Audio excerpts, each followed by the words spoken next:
네, 오늘은 이사야 1장으로 말씀을 전합니다. 오늘 본문 1장 2절을 잠깐 보시면요. 하늘 법정의 기소장이라고 불리는 그런 내용이 불려집니다. 그러니까 하나님께서 하늘과 땅을 배심원과 증인으로 호출하는 그러한 이미지와 그런 장면을 읽게 되는 것이죠. 그래서 당신의 자녀인 유다를 향해서 무거운 입을 떼신 내용이 2절에 나타나 있는 것입니다. 2절을 보니까 하늘이여 들으라, 땅이여 귀를 기울이라. 여호와께서 말씀하시기를 내가 자식을 양육하였거늘 그들이 나를 거역하였도다라고 하면서 재판장의 이미지를 가지고 오고 있는 것입니다. 이 말씀은 단순한 분노로서 끝나는 것이 아니라 어쩌면 사람의 죄가 너무나도 악하여서 짐승보다 못한 처지로 전락해버린 그 인간의 무지함을, 영적인 무지함을 향해서 하나님께서 탄식하는 그러한 장면이다, 이렇게 여겨지는 것이죠. 그리고 이어서 3절에 보니까 아주 뼈아픈 비유가 사용되는 것을 봅니다. 소는 그 임자를 알고 나귀는 그 주인의 구유를 알건만은 이스라엘은 알지 못하고 나의 백성은 깨닫지 못하는도다 하셨도다. 이렇게 기록이 되어 있죠.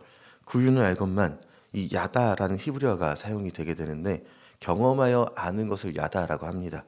단순히 정보를 습득한 것이 아니라 긴 시간 함께하며 그에 대해서 알게 된 것을 야다라고 하는데, 유다 백성들이 하나님에 대한 정보가 없어서 망한 것이 아니다라는 것이죠.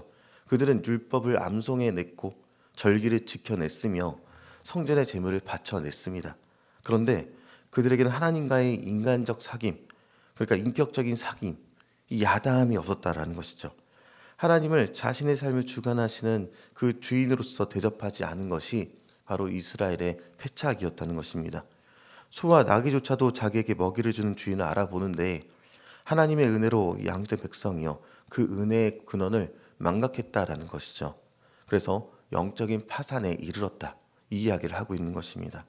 그래서 이사야 1장에서 지적하는 이 유다의 재앙 역시 이 야다의 결핍에서 시작된 것이다, 이렇게 보게 됩니다. 하나님은요, 유다 백성들이 가져온 수많은 재물과 또 절기 준수를 향해서 충격적인 선언을 하십니다. 그 내용이 11절에 보니까 너희의 무수한 재물이 내게 무엇이 유익하뇨라고 얘기하고 있다는 것이죠. 그리고 12절에 내 마당만 밟을 뿐이니라. 그리고 13절은요, 너희의 성에 아울러 악을 행하는 것을 내가 견디지 못하겠다라고 이야기합니다. 하나님은 하나님께서 명령하신 일이죠. 제사 제도요. 그 제사 제도를 명령하셔서 지키게 하도록 만드신 다음에 왜 혐오한다라고 말씀하실까? 여기에 대해서 고민해 보다가 15절에 그 이유가 나타나는 것을 보게 됐습니다. 15절 말씀을 같이 함께 읽겠습니다. 너희가 손을 펼 때 내가 내 눈을 너희에게서 가리고 너희가 많이 기도할지라도 내가 듣지 아니하리니 이는 너희의 손에 피가 가득함이라. 아멘. 네, 그들의 손에 피가 가득하기 때문이다, 이 이야기를 합니다. 삶에서의 정의와 공의가 내팽겨쳤다라는 것이죠.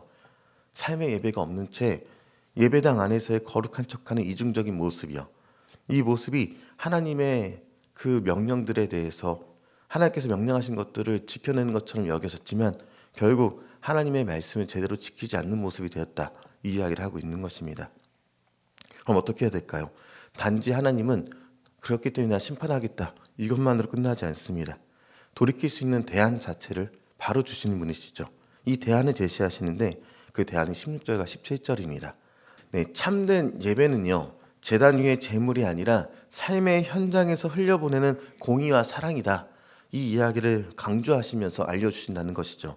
이 공의와 사랑은요, 어떻게 해결해야 될까, 어떻게 우리가 해석해야 될까 고민하다가 요한복음 17장 3절을 보니까 예수님께서 영생에 대해서 말씀하신 장면을 보면서 우리의 공의와 사랑에 대해서 생각해 보게 됐습니다. 요한복음 17장 3절에 기록하기를 영생은 곧 유일하신 참 하나님과 그가 보내신 자 예수 그리스도를 아는 것이니이다, 이렇게 기록하고 있습니다. 여기서 아는 건 역시 헬라어로 기노스코라고 하는데 히브리어 야다와 같은 의미로 사용되는 것이죠.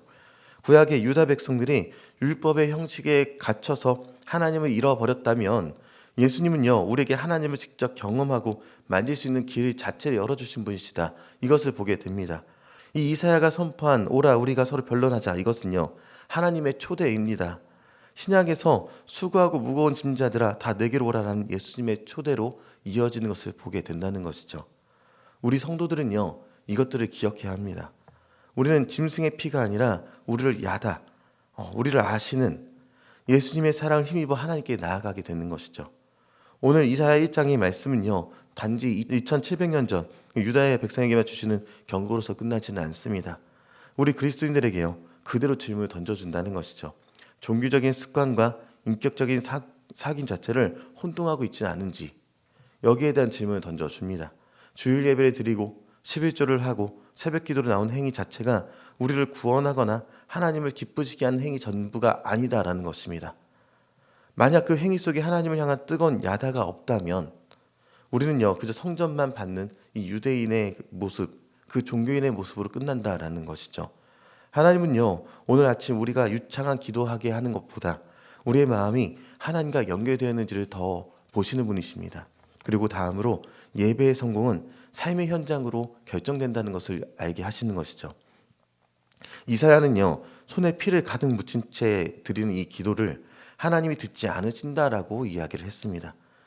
우리의 기도가 하늘에 닿으려면, 하나님께 나아가려면 우리의 손이 고아와 과부, 그러니까 우리 주변에 소외된 사람들을 향해서 뻗어 나가야 한다, 이것을 얘기합니다. 그것이 이사야가 외친 참된 회개의 모습이다, 이렇게 보여주는 것이죠. 그리고 중요한 말씀이 있습니다. 18절 말씀이 중요한데요, 같이 한번 읽어보도록 하겠습니다. 여호와께서 말씀하시되 오라 우리가 서로 변론하자. 너희의 죄가 주홍 같을지라도 눈과 같이 희어질 것이요 진홍같이 붉을지라도 양털같이 희게 되리라. 아멘. 네, 우리가 완벽하기 때문에 부른 게 아니다라는 것을 이 구절 통해서 알게 되죠. 우리가 비록 패역한 모습으로 나아갔을지라도 그분 앞에 나아가서 우리의 죄를 자복하고 그분을 다시 알기로 결단하며 나아갈 때 하나님은요, 모든 것을 되돌리실 준비가 이미 되어 있으신 분이십니다. 그렇기 때문에 우리는요, 이 새벽에 구할 것은 단 한 가지다 여겨집니다. 주님을 알기 원한다. 형식적인 종교의 옷을 벗어버리고 하나님과의 뜨거운 사랑의 관계를 회복해야 될 때다, 이것을 얘기하는 것입니다. 그럴 때 우리 예배가 회복이 될 것이고요, 우리의 삶에 하나님의 공의와 정의와 사랑이 강물같이 흐르는 것을 보게 될 것입니다. 오늘 하루 우리의 삶의 자리에서 하나님을 아는 백성답게 하나님의 긍휼을 실천하는 복된 성도님들이 되시기를 주님의 이름으로 축원합니다.